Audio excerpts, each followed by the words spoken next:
Assalamualaikum warahmatullahi wabarakatuh. Perkenalkan, nama saya Melati Sekar Ayu, absen 20 dari kelas 11 TAV 2.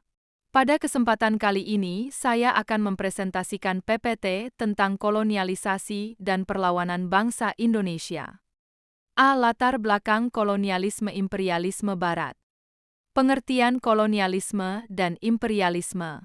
Kolonialisme adalah praktik penguasaan suatu wilayah asing oleh negara lain demi kepentingan dominasi politik, ekonomi, dan sumber daya alam yang seringkali melibatkan pendudukan fisik, eksploitasi, dan penerapan sistem budaya dari negara penjajah ke penduduk lokal.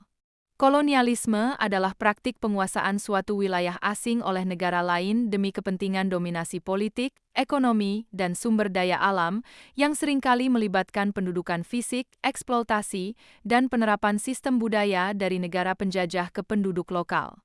Faktor utama: Gold, adanya motivasi untuk berdagang secara langsung dengan dunia timur. Gospel, adanya misi untuk menyebarkan agama Nasrani.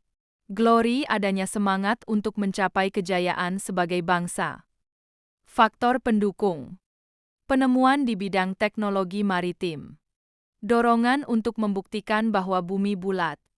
Pengaruh imigran Konstantinopel di Portugis dan Spanyol.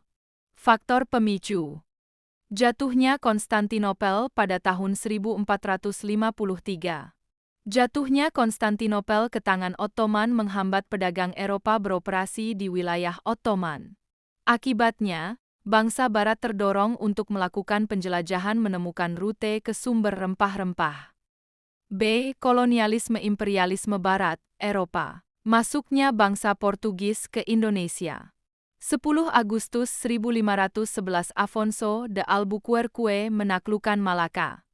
Pada tahun 1512, Portugis menjalin hubungan dengan Kesultanan Ternate setelah tiba di Maluku. Pada tahun 1512, Antonio de Abreu memimpin ekspedisi ke Maluku. Masuknya bangsa Spanyol ke Indonesia. Pada tahun 1521, Spanyol tiba di Maluku di bawah pimpinan S. del Cano. Masuknya bangsa Belanda ke Indonesia. Pada Juni 1596, Cornelis de Houtman tiba di Banten. Ekspedisi pertama gagal karena Belanda berseteru dengan Kesultanan Banten. Tahun 1598–1600 ekspedisi kedua dipimpin oleh J.C. van Neck. Pada tahun 1599, Belanda berhasil tiba di Ambon di bawah pimpinan Wybrand van Warwick. Masuknya bangsa Prancis ke Indonesia.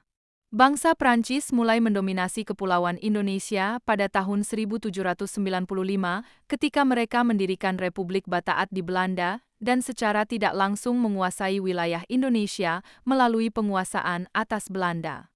Dominasi Prancis di Indonesia kemudian berlanjut dari tahun 1806 hingga 1811, dengan puncak kekuasaannya saat mereka menunjuk Herman Willem Daendels sebagai Gubernur Jenderal Hindia Belanda pada 1808 untuk memperkuat wilayah tersebut. Masuknya bangsa Inggris ke Indonesia. Pada tahun 1814, Inggris melakukan pengalihan kekuasaan atas Indonesia dari tangan Belanda melalui Konvensi London atau Perjanjian Anglo-Dutch 1814. Perjanjian ini secara resmi dilaksanakan pada 1816 dan mengembalikan seluruh wilayah Hindia Belanda kepada pihak Belanda, yang mana Inggris sebelumnya telah menguasai Indonesia dari tahun 1811–1816. Berikut ini adalah link YouTube tentang materi kolonialisasi dan perlawanan bangsa Indonesia. Sekian presentasi dari saya ucapkan terima kasih. Wassalamualaikum warahmatullahi wabarakatuh.